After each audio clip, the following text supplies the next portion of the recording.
I really like how the DTGSS talks about what students should be doing. So when you look at the rubric, you can look at what the student actions should be at each level.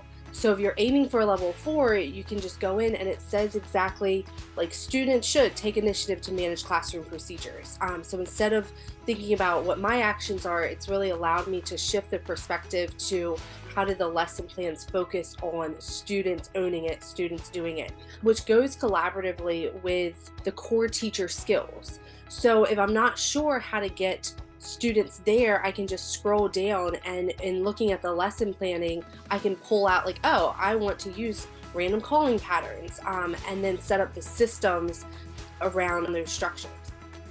A change I've noticed because of the DTGSS, we are more focused on how our professional development is meeting those DTGSS standards and how it applies to the classroom.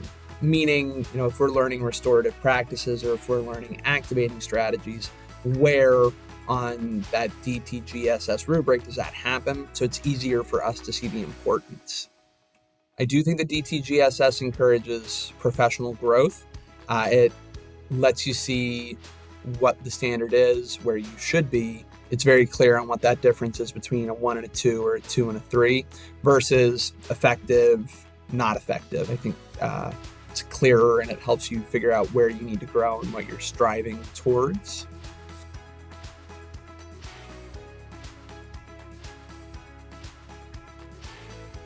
Our principal went over the framework in detail at each staff meeting. He'll pull out different parts of the framework to really focus on, and then he plans some collaborative professional development around that.